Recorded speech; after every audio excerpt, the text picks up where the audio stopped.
আমি এই মুহূর্তে আছি নরওয়েতে এবং নরওয়ের রাজধানী অসলো থেকে বার্গেন শহর পর্যন্ত একটা অসাধারণ অপূর্ব রেল যাত্রা উপভোগ করছি।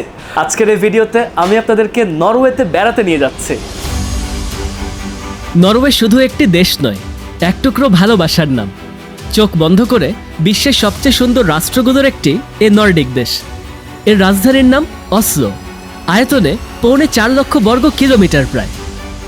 বাংলাদেশের চেয়ে 2.5 গুণ বড় এই দেশটিতে 35 গুণ কম লোকের বাস। এখানে আকাশের শুভ্র মেঘগুলো শুক্লা সুন্দরী বরফের রাজ্যে মিশে যায়। এখানকার গ্রীষ্মগুলো অপূর্ব, শীতগুলো প্রখর, মনোমুগ্ধকর। আজ আপনাদের প্রথমবারের মতন বেড়াতে নিয়ে যাচ্ছে নিশীথ সূর্যের এই অপূর্ব দেশ নরওয়েতে। প্রথম পর্বে স্বাগতম।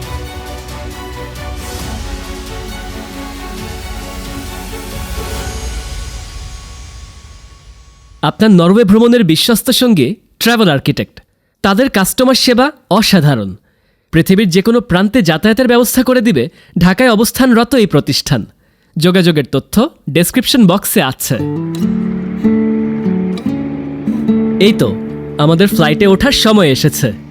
নরওয়েজিয়ান এয়ারলাইন্সে চড়ে প্রথম সফরটা শুরু হচ্ছে।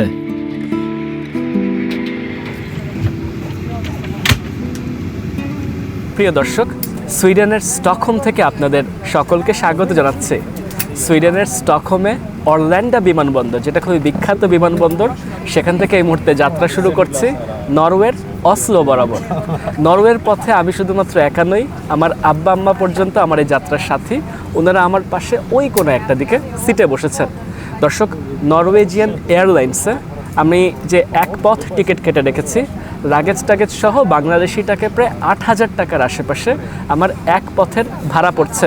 ইনারা পা রাখার জায়গা বেশ ভালো দিয়েছেন, আরাম করে বসেছি। B737-800 কিছু ইনস্ট্রাকশন ম্যানুয়াল বরাবরের মতনই দেওয়া আছে।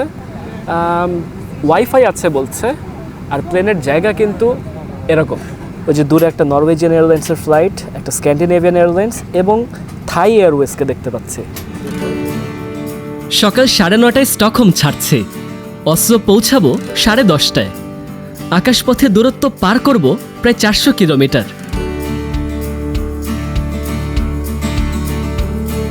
নিচে কত পাহাড় আর গিরিখাত, থোকায় থোকায় বরফে মোড়ানো কত নিশ্চল আভরণ। প্রথম দিকে আকাশটা দেখছি বড্ড স্বচ্ছ, তবে উড়ালপঙ্খীর ডানা ঝাপটে আমাদের নিয়ে গেল আরও কত উপরে। সেখান থেকে দেখছি গুঁড়ো গুঁড়ো সাদা ছাপিয়ে একদম তুলোর মতন সাদা সব মেঘের আস্ফালন। সত্যি বলতে আজ বরফের সাদাটাই বেশি টানছে। এদিকে সিটে বসে দেখছি আমার বাবা মা বেশ খুশি মনে হাত নাড়াচ্ছে। উনারাই পথে আপনাদেরই সঙ্গী। এই বিমান দেখছি ওয়াইফাই সেবা দিচ্ছে, 5.99 ইউরো চার্জ। কিছু স্ন্যাক্স অর্ডার করলাম। দেখেন, স্যান্ডউইচ, ফ্রেঞ্চ হার্বস, এটা মনে হচ্ছে 3 আশেপাশে পড়লো, মানে ডলারে বলছি আর কি। আর কফি সব কিছু সমেত আপনার $7 মতন পড়েছে। কফিটা হয়তো 3.5-4 মতন গেছে আর কি। ক্যাপুচিনো অর্ডার করেছি, তো চিনি দেয়নি। ফ্রেঞ্চ হার্ব স্যান্ডউইচ, জানি না মিষ্টি নাকি তিতা কি হবে।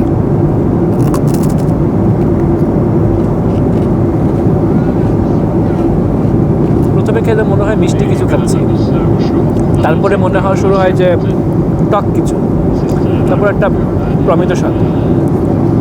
কিছু খেয়ে বের হয়নি, এই জন্য প্লেনে বসে খাচ্ছে কিছু। কফি খাওয়া শুরু করতে করতে বলছে যে ল্যান্ডিং করবে, আর কাউকে পেলাম না চিনি চাওয়ার জন্য। চিনি ছাড়াই খাওয়া লাগবে। বাইরে দেখেন কি অসাধারণ লাগছে, বরফ দিয়ে জমে আছে, অপূর্ব লাগছে, বরফ দিয়ে আচ্ছাদিত। দর্শকের ভিডিওটা যখন রেকর্ড করছি তখন ফেব্রুয়ারি মাসের শুরুর ভাগটা, ভিডিওটা রিলিজ হতে হতে একটু সময় লেগে যাবে। খুবই ভালো লাগছে নরওয়ে। শেষমেশ অসলো নামছে। শীতের শুভ্রতার পরশ মেখে আছে অসলো গার্ডারমোয়েন বিমানবন্দর।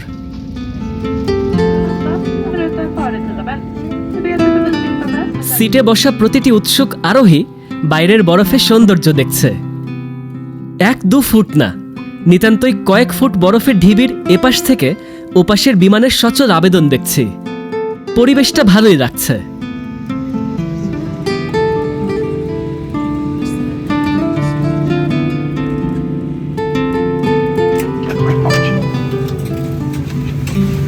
মানুষ এখনো নামেনি, কিন্তু ইতিমধ্যে দেখেন ব্যাগ বের হওয়া শুরু হয়ে গেছে।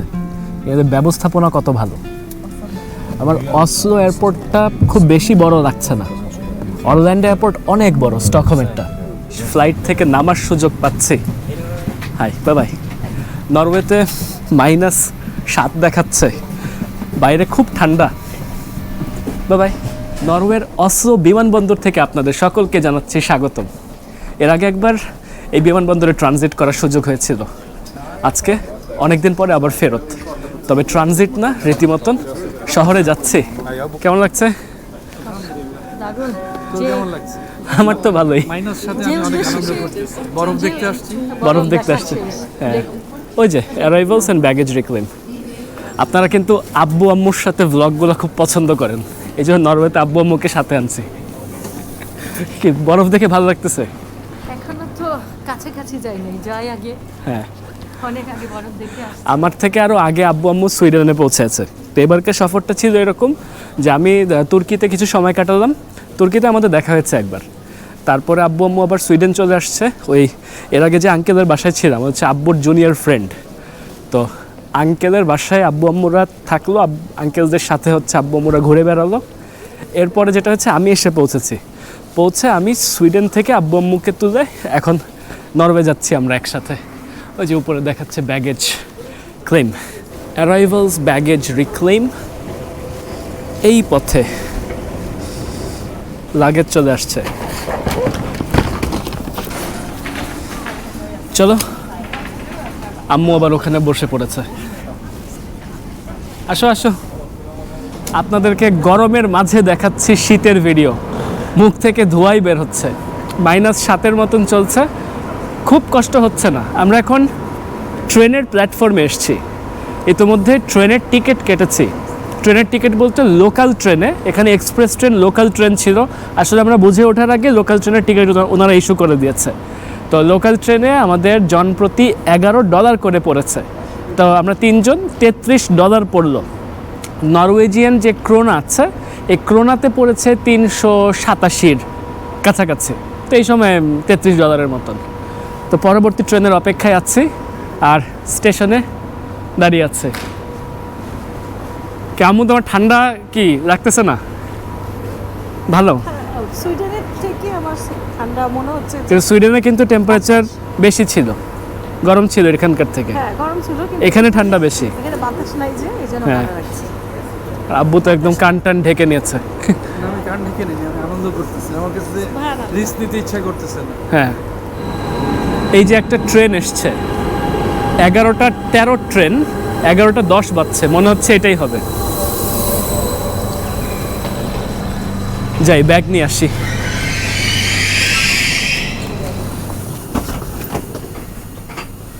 লাগেজ উঠানোর মতন জায়গা আছে। এই লোক তো একাই 3টা দখল করে নিল। সিট পেলাম এই জায়গায়, যে যার ইচ্ছা মতন বসবে। ওইখানে আমরা লাগেজ রাখার জায়গা পাইনি, এখানে রেখেছি আর কি। আমাদের গ্লাসটা ভাঙা পড়েছে, বাইরের দৃশ্য এখান থেকে ভালো দেখতে হবে না, আমি এদিকে যাই। এই যে গেট থেকে দেখছি সাদা স্বর্গরাজ্য। আম্মু ইতিমধ্যে সিট পাল্টায় ফেলেছে। সিট পাল্টে দৃশ্য দেখার জন্য আম্মু এখানে আসছে, ভিডিও করছে। আর আব্বু এখানে দাঁড়ানো।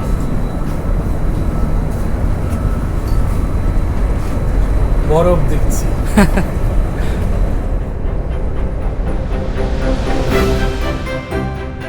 অস্ত্র বিমানবন্দর থেকে সেন্ট্রাল বরাবর 20 মিনিটের কিছু বেশি সময়ের যাত্রা।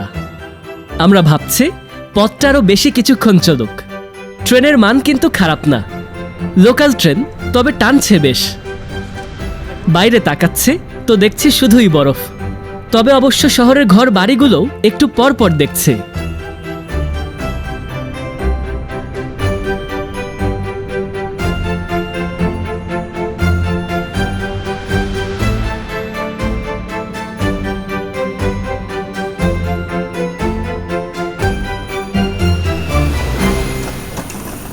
আম্মু বলে কি থ্যাংক ইউ, বলে কি এখন তোকে থ্যাংক ইউ। বরফ দেখে থ্যাংক ইউ? হ্যাঁ, বলতেছে যে আগে ভালো লাগতেছিল না, এখন থ্যাংক ইউ। না, বরফ দেখে আগে তো থ্যাংক ইউ দেওয়ার কোনো ইয়ে নাই। আমরা ঘুরতে আসছি, আসছে ঘুরতে পৃথিবী দেখতে আসছি। আম্মু বারবার বলতেছিল যে আমাকে জোর করে নিয়ে যাচ্ছিস ওখানে, এখন বলতেছে ধন্যবাদ। আমরা এখন অসলো সেন্ট্রাল স্টেশনে।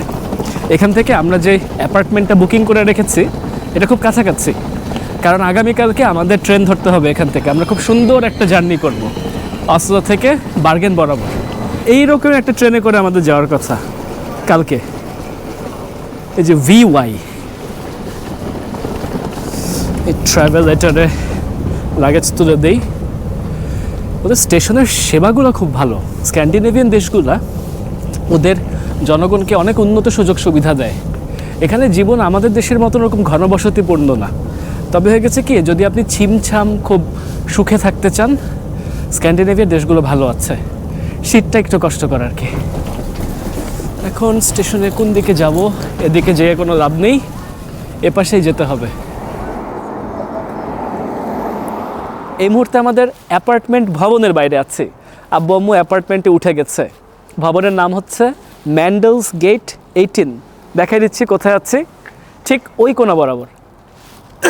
একটু কাশি হচ্ছে আর কি, শীত শীত তো। ওই কোণা বরাবর অসলোর মূল রেলওয়ে স্টেশন, এবং অসলো সেন্ট্রাল স্টেশন থেকে আমরা পিছের গেট দিয়ে 50 মিটারের কাছাকাছি দূরত্ব অতিক্রম করলে কিন্তু এখানে আসছে বিয়রভিকা অ্যাপার্টমেন্টস। একদম অসলো ট্রেন স্টেশনের সাথেই হচ্ছে ওদের অফিস। ওখানে গিয়ে আপনি চেক ইন করবেন। চেক ইন করার পরে ওরা আপনাকে ওই যে অ্যাপার্টমেন্টের চাবি টাবি দিয়ে দিবে এবং আপনাকে বলে দিবে যে আপনার ঠিক কোন বিল্ডিংয়ে আসতে হবে। কাছাকাছি, স্টেশনের খুব কাছাকাছি অবস্থান। তো আমি আপনাদেরকে আসেন উপরের দিকে নিয়ে যাই, দেখাচ্ছি যে আমরা কী রকমের অ্যাপার্টমেন্ট ভাড়া করেছি। এইখান দিয়ে ঢুকতে হবে। যাচ্ছি 9-এ, চলে এলাম 9-এ। এইদিকে আমাদের বাসা। স্বাগতম।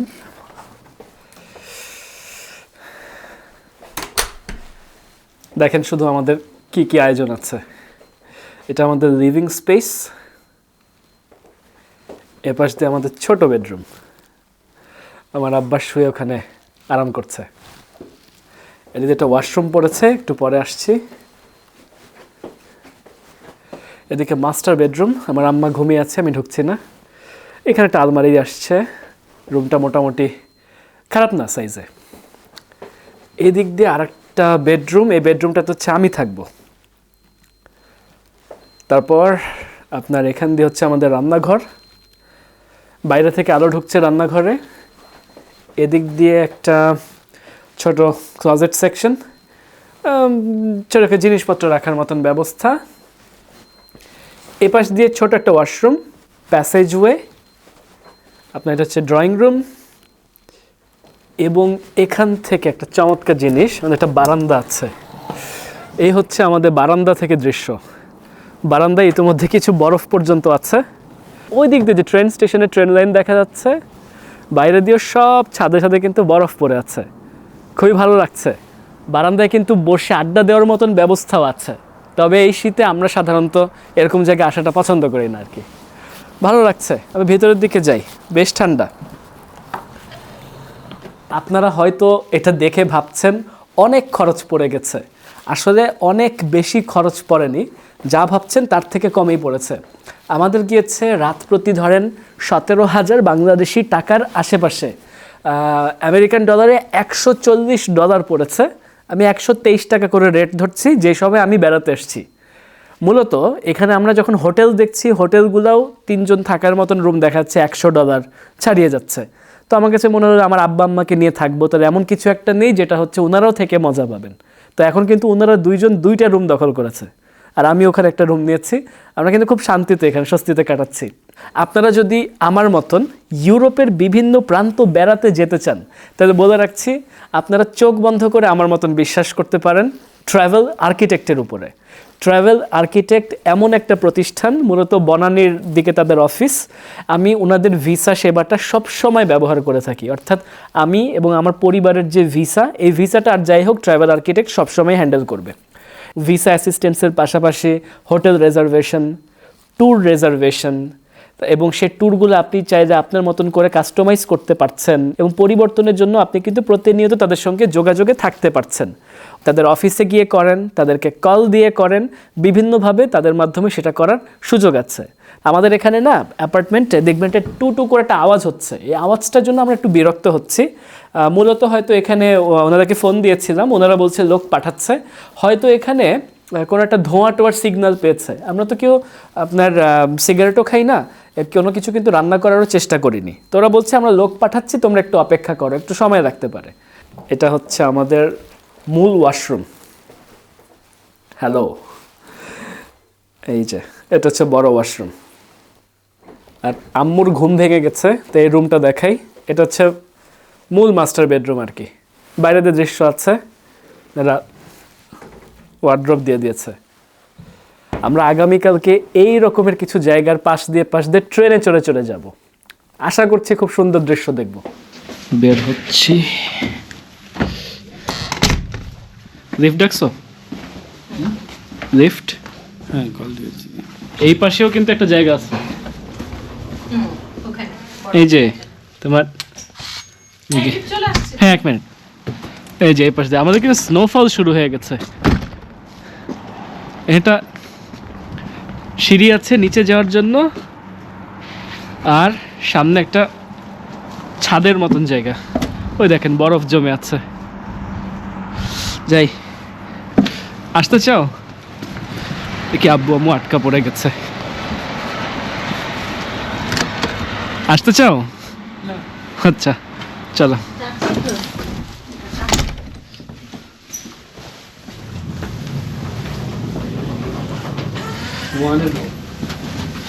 ওয়ান।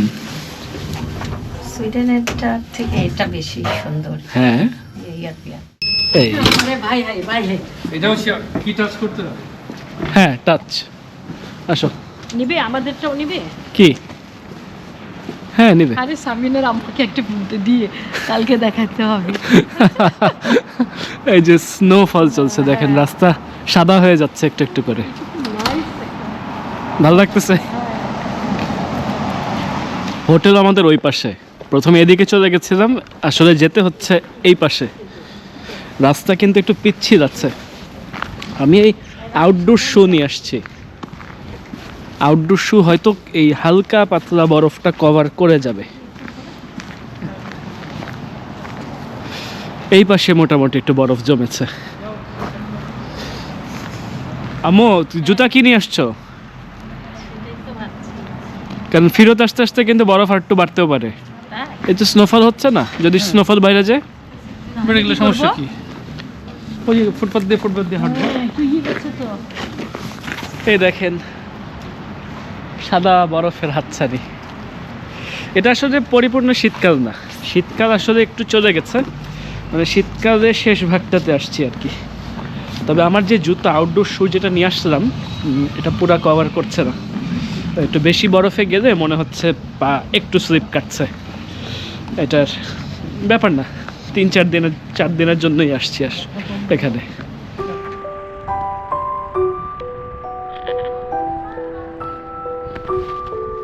অসলো শহরটা মাঝারি আয়তনের। 480 বর্গ কিলোমিটারের এই শহরে প্রায় 7 লক্ষ মানুষ বাস করছে। তবে বৃহত্তর অসলো কিছুটা বড়। 1040 সালে আনসলো নামে এই শহরের গোড়াপত্তন। নরওয়ের প্রথম রাজা একজন ভাইকিং শাসক ছিলেন। বিরাট ভাইকিং সাম্রাজ্যের ভিকেন নামের অঞ্চলের অংশ ছিল এই অসলো। আমরা শীত মাখা অসলোর সরু পথ ধরে অ্যাপার্টমেন্টের খুব কাছেই একটা রেস্তোরাঁয় যাচ্ছে।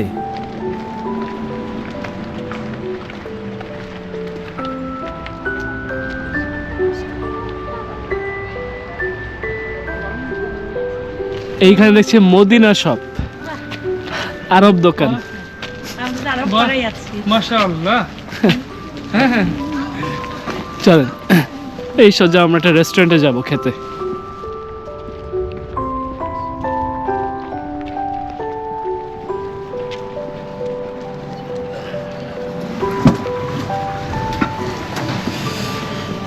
লাহোরি।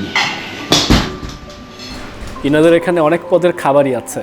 আমরা ইতোমধ্যে এটা অর্ডার করলাম, কাইরিং টিক্কা, তারপরে কাইরিং কাবাব নিয়েছি। ওদিকে দেখেন বিভিন্ন রকমের ভেজিটেরিয়ান অপশন আছে। এখান থেকে আমরা কিছু নিয়েছি। এখানে আপনার ঝাল ফ্রাই আছে মাংসের, আবার এমনি রান্না আছে, ডাল আছে, ডাল মাখানি। অর্ডার করে আমরা এখানে বসছি। শীতটা ইতিমধ্যে গায়ে লাগছে, মানে প্রথমে পাত্তা দিচ্ছিলাম না, এখন মনে হচ্ছে যে যথেষ্ট পাত্তা দেওয়া লাগছে। এনাদের খাবার তৈরি করতে বলছে 15 মিনিট লাগবে। লাহোরি রেস্তোরাঁ আমাদের হোটেল থেকে প্রায় 15 মিনিট না, আসলে 10 মিনিটের মতন হাঁটা পথ। আর তাড়াতাড়ি হেঁটে আসছে 10 মিনিটের থেকেও কম। ওই দিকে দেখেন টাঙিয়ে রেখেছে পাকিস্তান আর নরওয়ের বন্ধুত্ব। যে খাবার আসছে, কি চাও? স্পুন নাও। এই হচ্ছে ডাল, পালক পনির নেই। খাবার কিন্তু মজাই আছে, তবে আপনার কাইরিং টিক্কা যেটা নিলাম কমলা কমলা ওইটা রং, ওটা সবচেয়ে বেশি মজা। এমনি মাংসটাও ভালো আছে। আপনার রুটি ওরা আলাদা করে দিয়ে যাচ্ছে, আর প্লেটে কিছু ভাত টাত দিয়ে গেল। এক হিসাবে 3 জন মানুষ খেলে কিন্তু এখানে অনায়াসে 6,000 6,500 বাংলাদেশি টাকা লাগছে। আম্মু, তোমার কাছে ভালো লাগলো কোনটা বেশি? রুটি, ঝাল ফ্রাই, চিকেন, আর এই যে ডাল আর পালক পনিরটা ভালো ছিল, কিন্তু আমার কাছে ওটা বেশি মজা লাগছে। দর্শক, অসলো শহরের প্রাণকেন্দ্রে একটা বিখ্যাত ভবন আছে, যার অনেক ছবি অথবা ভিডিও হয়তো আপনারা দেখেছেন। আমার পিছে দিয়ে রাতের আলোয় জ্বলজ্বল করছে নরওয়ের বিখ্যাত ওপেরা হাউস। নরওয়ের অসলো শহরে এই ওপেরা হাউস 2007 সালে নির্মাণ কাজ শেষ হয়ে 2008 সালে চালু হয়েছে। পুরো নরওয়েতে সবচেয়ে বড় সাংস্কৃতিক ভবন এটা, এবং নরওয়ে শহরের প্রাণকেন্দ্রে যে ভবনটার ছবি আপনি নরওয়ের রাজধানী অসলো খোঁজ করলেই খুঁজে পাবেন, সেই ভবনটাই হচ্ছে এইটা। আসলে অসলোতে এসেছি শুধুমাত্র একটা রাত থাকার জন্য। অসলো শহরকে সেভাবে করে ঘুরে দেখছি না। আমি আমার আব্বা আম্মাকে নিয়ে ঘুরছি, তো আমরা একটু বলতে হলে রিল্যাক্স ট্রিপই করছি একরকম। বাইরে কিন্তু তুষারপাত চলছে। আমি যেখানে কথা বলছি আকাশ থেকে কিন্তু দেখেন একটু একটু করে তুষারপাত চলছে। খুব আমি বলবো যে ভাগ্যবানই ছিলাম। ফেব্রুয়ারির এই সময়টাতে তুষারপাত হবার তেমন কোনো আশঙ্কা ছিল না, তবে তুষারপাত হয়ে গেছে আর কি। আমার এই পাশ দিয়ে একটা অসাধারণ জলপথ আছে, এগুলো নিশ্চিত একটু গ্রীষ্মের মৌসুমে দেখতে খুব সুন্দর লাগারই কথা। এই সব দিক দিয়ে দেখেন কীরকম বরফের চাদরে ঢেকে আছে। প্রতিনিয়ত তুষারপাত হচ্ছে, তো বরফের মাত্রা আস্তে আস্তে একটু একটু করে বাড়ছে। আর এই পাশটা হচ্ছে সে ওপেরা হাউস। মানুষজন একটু পরপর আমি দেখছি এদিক দিয়ে হেঁটে যাচ্ছে। ওই দেখেন চোখের সামনে লোক হাঁটছে দেখছি। শহরটা ঘুরছি, একটু কিছুক্ষণ হাঁটছি, বেশিক্ষণ বাইরে থাকা যাবে না, তারপরে আবার হোটেলে ফেরত যাচ্ছি, অথবা কোথাও বসে একটু কফি খেতে পারি।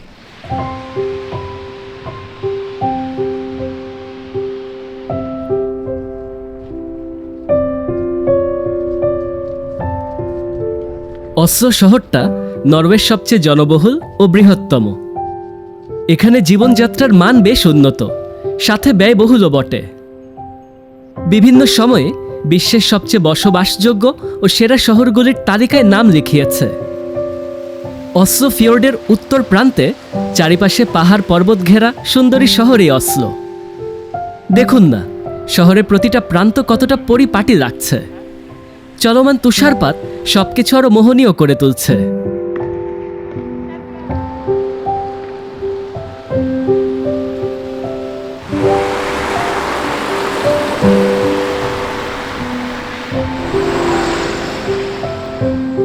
ওপেরা হাউস থেকে আমাদের অ্যাপার্টমেন্টের দিকে আগাতে রেল স্টেশনের একটা বিরাট অংশ পার হতে হয়।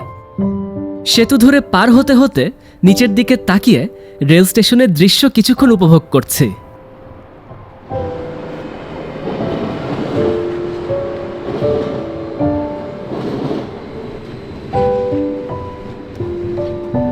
কোথাও বসে কফি খাওয়ার বেশ ইচ্ছা হচ্ছিল, তবে কাছে পিঠে একটা ক্যাফেও খোলা পেলাম না এই রাতে, তাই অ্যাপার্টমেন্টেই ফিরছি।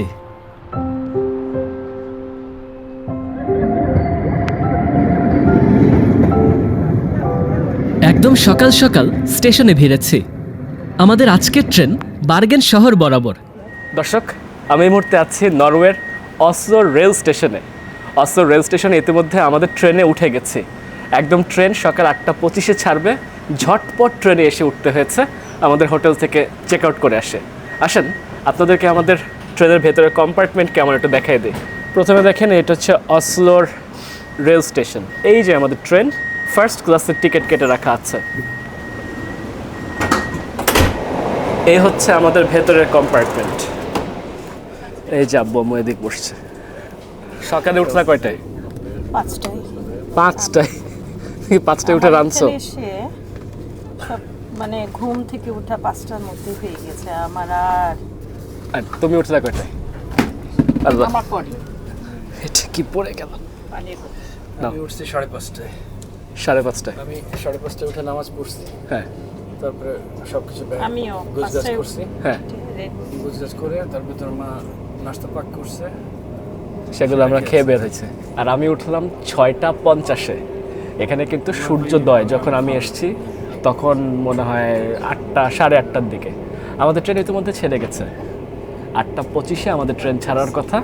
আমি ওখানে কথা বলতে বলতে এখানে আসতে আসতে ট্রেন ছেড়ে দিয়েছে আর কি। দেখাচ্ছি আমাদের সিট কেমন। এই দেখেন, এরকমের সিট নিয়েছি। আমি খরচ টরচ সব কিছু সম্পর্কে বলছি। সিট মোটামুটি আরামেরই আছে। তবে কেন জানি মনে হচ্ছে সুইজারল্যান্ডে ওই যে উপরে যে প্যানারোমিক যে ভিউ ব্যাপারটা ছিল, কাচের আচ্ছাদন দেওয়া ছিল উপর দিয়ে, ওটা অনেক ভালো লাগছিল। শুরু হলো যাত্রা মাত্র। সাদা স্বর্গরাজ্যে এক মন ভরানো যাত্রা শুরু করছে। আজ রেলে বসে থাকতে হবে প্রায় 7 ঘন্টা। পথ চলতে হবে প্রায় 550 কিলোমিটার। এ পথে মোহনীয় প্রকৃতি আমাদের সঙ্গী।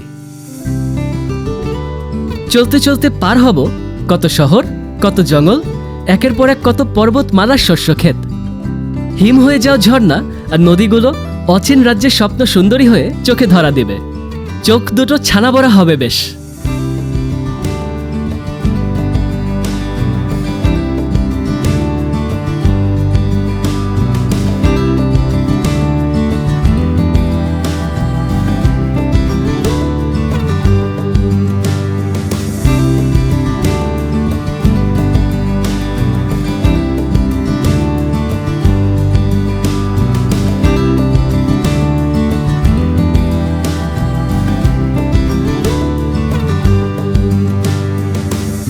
একটু জানিয়ে রাখি, এই রেলপথটা 1900-র প্রথম দশকে তৈরি।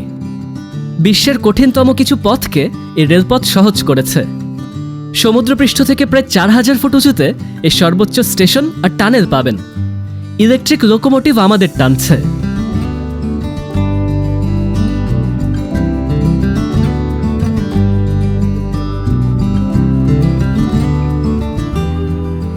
যাত্রা শুরু হয়েছে প্রায় 1 ঘন্টার মতন গেছে। আমরা চারপাশ দিয়ে শুধু শ্বেত শুভ্র দৃশ্য দেখতে পাচ্ছি। যেহেতু ফার্স্ট ক্লাসের টিকিট কেটেছি, আমাদের জন্য বিনামূল্যে চা কফি স্টেশন আছে।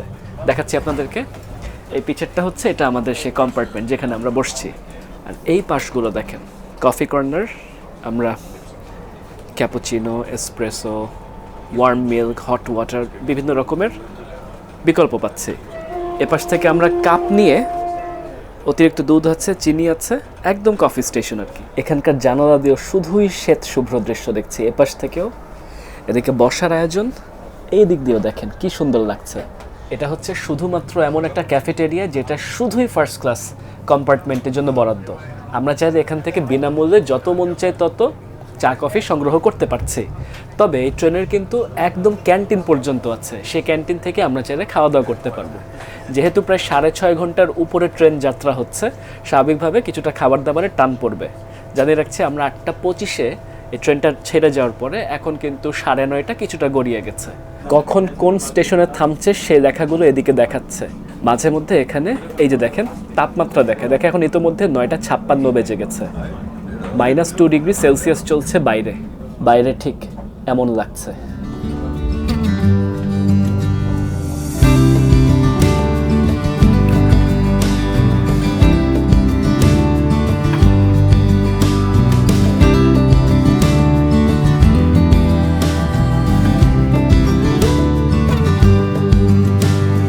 আসেন আপনাদেরকে ট্রেনের ক্যান্টিনে নিয়ে যাই। আমরা এখন সেকেন্ড ক্লাস পার হচ্ছি, খারাপ না কিন্তু। দেখেন সেকেন্ড ক্লাসেরও সিট ভালোই করেছে। ফার্স্ট ক্লাসের সুবিধা হচ্ছে এখানে টেবিল আছে, পা রাখার জায়গা একটু বেশি পাওয়া যাচ্ছে। তবে সেকেন্ড ক্লাস আর ফার্স্ট ক্লাসের খুব পার্থক্য দেখছি না। বাইরের দৃশ্য দেখছেন? আসেন সোজা যেতে থাকি, যেতে যেতে দেখাই। এগুলো হচ্ছে ওয়াশরুম। ওয়াশরুম এরকম পরিষ্কারই আছে, প্রতিটা কম্পার্টমেন্টের সাথে ওয়াশরুম আছে। আর কম্পার্টমেন্ট ছেড়ে বের হলেই আপনি যে দরজার দিক থেকে আসলেই এরকম দৃশ্য দেখতে পারবেন। এই পাশটা ভালো লাগছে বেশি, দেখেছেন সাদা সাদা। আসেন এদিকে ক্যান্টিনে যাই, কোচ নং 3 এটাই মনে হচ্ছে। ও এটা একটা বাচ্চাদের খেলার জায়গা দেখছি, বেশ ভালো করেছে। ওই যে ক্যাফে ডেনে ভেইন লেখা আছে, ক্যাফে ডেনে ভেইন মনে হচ্ছে এটাই হওয়ার কথা। কিভাবে খুলবে? পুশ। এদিকে একটা বড় ওয়াশরুম দেখছি, যাদের চলাফেরায় সমস্যা আছে ওনারা এই ওয়াশরুম ব্যবহার করবেন। ওই যে হাত ধরার ব্যবস্থা আছে, ফ্যামিলি লেখা আছে। বাবা ক্যান্টিনের এখনো দেখা পাচ্ছি না।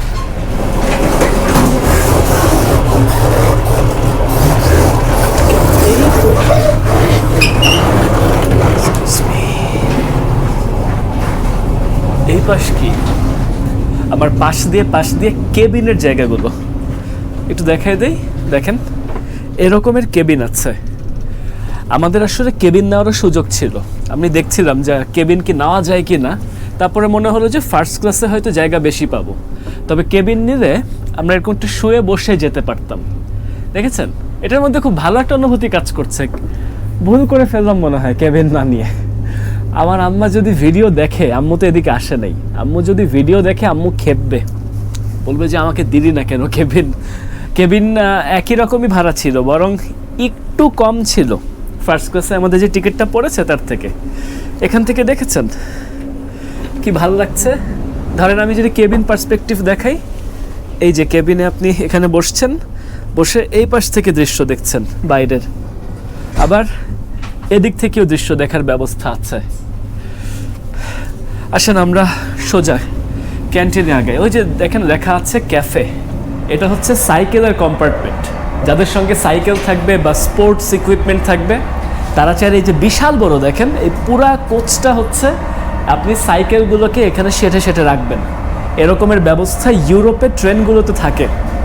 দর্শক এখান থেকে আপনার দৃশ্য দেখতে অসাধারণ লাগছে, অসাধারণ লাগছে। সাইকেলের কম্পার্টমেন্ট আর কেবিনগুলো পাশাপাশি, কিন্তু এখন আশা করছি ক্যাফেটেরিয়া শেষমেশ আমাদের ভাগ্যে জুটেছে। এদিকে কিন্তু ঠান্ডা, বেশ ঠান্ডা। এখানে দেখেন পানি পড়ছে একটু একটু করে, বাইরে -5 -7 এরকম চলছে।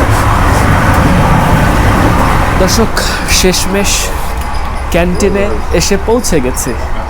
ক্যান্টিনটা দেখেন যথেষ্ট বড় আছে। এখানে দেখছি ইয়োগার্ট আছে, ভ্যানিলা ফ্লেভার, তারপর ওখানে র্যাপ দেখতে পাচ্ছি। র্যাপ হচ্ছে চিকেন, ওটা অবশ্য হালাল হবে না। আপনার এখানে কিছু অপশন আছে যেগুলো যারা একটু ভেজিটেরিয়ান তারা কিন্তু ব্যবহার করতে পারে। এখানে দেখেছেন smoke pepper salmon with potato salad, এটা একটা নিতে হবে। এটা আব্বু আম্মুর জন্য একটা নিব, আমার জন্য একটা লাগবে।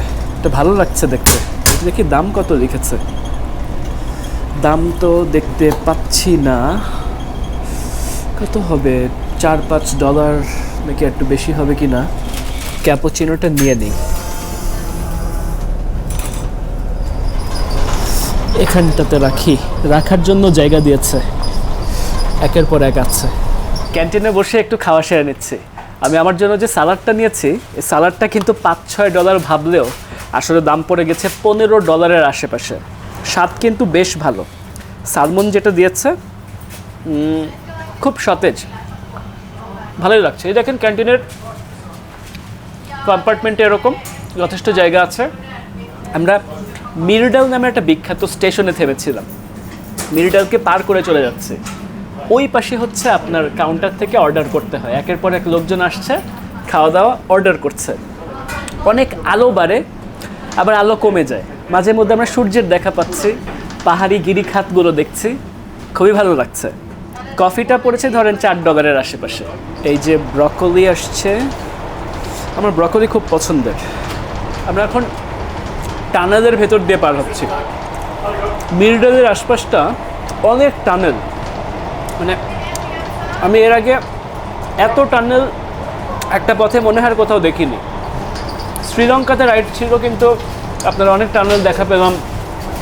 সুইজারল্যান্ডে এক পথে আপনার 55টা টানেল ছিল, এখানে মনে হচ্ছে টানেল আরও বেশি দেখছি। আব্বু আম্মুর জন্য নিয়ে নিলাম। এখন চলেন, অনেক দূর যেতে হবে আমাদের কম্পার্টমেন্ট পর্যন্ত।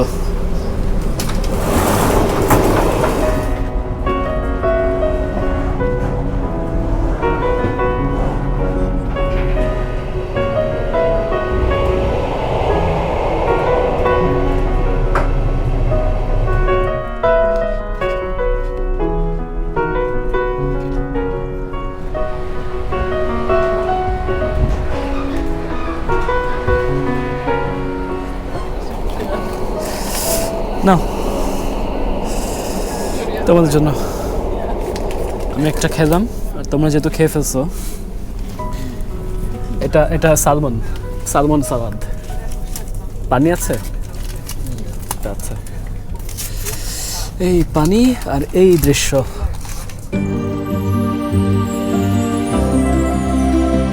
কি শোভা, কি ছায়াগো, কি স্নেহ, কি মায়াগো। লাইনগুলো শ্যামল বাংলার পাশাপাশি এপারের প্রকৃতির সাথেও বেশ মিলছে। এখানে পর্বতগুলোর মাঝে একরকম বিশালতা আছে। প্রকৃতি বেশ রুক্ষ আর শীতল, তবে ঋতু পাল্টাতেই ফুলে ফুলে লাবণ্যময়ী। প্রকৃতির ব্যাকরণে গ্রীষ্মের একদম উল্টোটা শীত। কারো শ্যামল ভাল লাগবে, আবার কারো শীত। আমার মতন প্রকৃতি প্রেমীরা সব ঋতুরই ভক্ত। একটু আগে টানেলের কথা বলেছিলাম। এই যাত্রায় আমরা পার করছি 180-এরও বেশি টানেল, তার মধ্যে আবার একটি 10 কিলোমিটার লম্বা। ভাবা যায় কি বিশাল প্রকৌশলী। তবে সবচেয়ে বড় বিশালতা জাদু দেখাচ্ছেন যিনি বিশালতার ঊর্ধ্বে, যিনি গড়েছেন এই সুবিশাল ধরনী।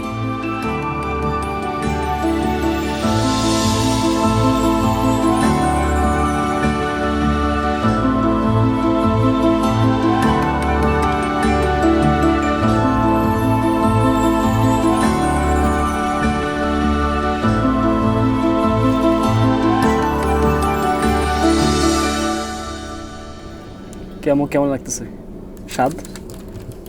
মোটামুটি মোটামুটি, তাও তো সালমন হয়ে গেল।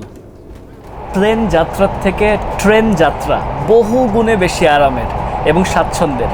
আর তার ভিতর ট্রেন যাত্রাগুলো যদি হয় এরকম পা মেলে ছড়িয়ে যদি বসে বসে চলতে পারি, তাহলে কত ভালো লাগে। এই মুহূর্তে আমাদের ফার্স্ট ক্লাস কম্পার্টমেন্টের বাইরে যে ক্যান্টিন সেকশনটা আছে, আমাদের প্রাইভেট ক্যাফেটেরিয়া যেটা, সেখানে পা ছড়িয়ে বসে আছে। জানিয়ে দিচ্ছি আমরা কত করে খরচ করলাম। সব মিলিয়ে ধরেন আমাদের $427 মতন পড়েছে 3 জন ব্যক্তির। তো আমরা জনপ্রতি যদি হিসাব করি তাহলে ধরেন $140-42 আশেপাশে পড়ছে বাংলাদেশি টাকায়। আমি যখন এসেছি তখন 17,500 টাকা জনপ্রতি আমাদের হিসাবে এসছে। সেই হিসেবে সুইজারল্যান্ডে যে প্রায় 18,000 টাকার আশেপাশে খরচ করেছিলাম, সেখানে আমাদের সারাদিন একটা লম্বা যাত্রা ছিল। এখানে কিন্তু ইটালি থেকে আপনার সুইজারল্যান্ডের সেই পর্যন্ত, যেখান থেকে ট্রেনটা ছাড়লো আর কি, ওই পর্যন্ত একটা যাত্রা ছিল। তারপর ওখান থেকে বার্লিন এক্সপ্রেস ধরেছিলাম, আপনাদের মনে আছে। তারপর সেখান থেকে আমরা সুইজারল্যান্ডে নেমে আবার জুরিক হয়ে ঘুরে কিন্তু ইন্টারলকেনে পৌঁছেছিলাম। সেটা বিশাল যাত্রা ছিল। আর এখানে এক যাত্রায় পুরোটা নরওয়ে, আমি সেই হিসাবে বলবো একটু ব্যয়বহুল বেশি, তবে নরওয়ে ঘুরতে কিন্তু সেই লাগছে। প্রিয় দর্শক, আপনারা আমার মতন এরকমই যদি ট্রেন যাত্রা উপভোগ করতে চান, আপনারা ফ্লাইট বুকিং করতে চান, আপনারা ভিসা অ্যাসিস্ট্যান্স দিতে চান, যেটাই করেন না কেন, এগুলো সব কিছু আপনাদেরকে বাংলাদেশে বসেই করে দিতে পারবে বিশ্বস্ত প্রতিষ্ঠান ট্রাভেল আর্কিটেক্ট। ট্রাভেল আর্কিটেক্টের আপনি অফিসে যান অথবা ট্রাভেল আর্কিটেক্টকে আপনারা ফোন দিয়ে এনকোয়ারি করেন, তারা আপনার এরকমের ট্রেনের টিকিট বলেন, বাকি যত কিছু টিকিট আছে তারা সব কিছু কিন্তু আপনাকে ব্যবস্থা করে দিতে পারবে। সুবিধা হচ্ছে আপনি দেশে বসে পেমেন্ট করছেন, দেশ থেকে সব কিছু বুক করে আসতে পারছেন। তাদের ফেসবুক পেজে আপনারা যোগাযোগ করতে পারেন, তাদের কন্ট্যাক্ট নাম্বারে কল করতে পারেন, তাদের সরাসরি অফিসে যেতে পারেন।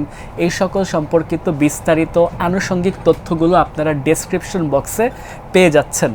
এই পাশ দিয়ে দৃশ্যটা দেখেন, সুবহানাল্লাহ, এই দিক দিয়ে দেখেন একটা সুন্দর দৃশ্য বের হচ্ছে।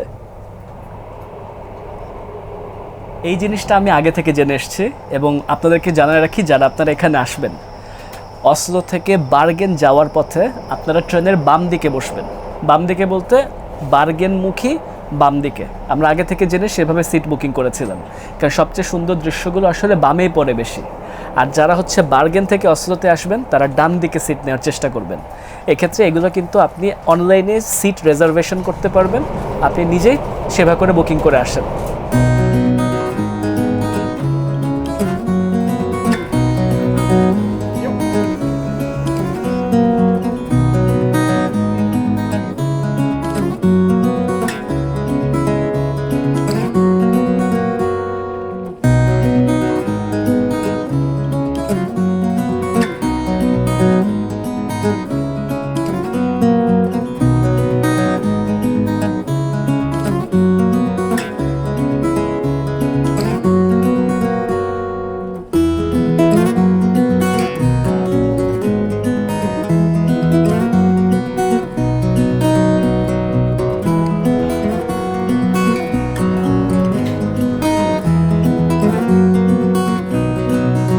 দর্শক, আমরা শেষমেশ এসে পৌঁছে গেছি বার্গেনে, নির্ধারিত সময়ের থেকে প্রায় 6টা মিনিট দেরি করে। বলুন তো, ট্রেন লাইনে একটা সমস্যা হয়েছিল। ট্রেন লাইনের সমস্যার জন্য আমাদের যে আসল যে ট্রেনটা ছিল সেই ট্রেনটা অন্য একটা স্টেশনে থেমেছে, সেখান থেকে আরেকটা ট্রেন ধরাই দিয়েছে, ওখানে হচ্ছে একটু সময় টমে গেল আর কি। আমাদের হোটেলটা এখান থেকে ধরেন প্রায় আধা কিলোর কাছাকাছি দূরত্বে, এটাও কি আমরা অ্যাপার্টমেন্ট ভাড়া করে রেখেছি, ওইটুকু পথ হেঁটে হেঁটে যেতে হবে। বার্গেন স্টেশনের প্ল্যাটফর্মে হাঁটতে হাঁটতে আজকের পর্বে আপনাদের থেকে বিদায় নিচ্ছি। আগামী গল্প বার্গেনে পরবর্তী দিন থেকে শুরু হবে। কাদের সাথে নরওয়ে ঘুরতে হবে তা নিশ্চয়ই আপনারা জানেন, তাও ডেসক্রিপশনে চোখ রাখতেই পারেন। সবাই ভালো থাকবেন, সুস্থ থাকবেন, সবাইকে ধন্যবাদ।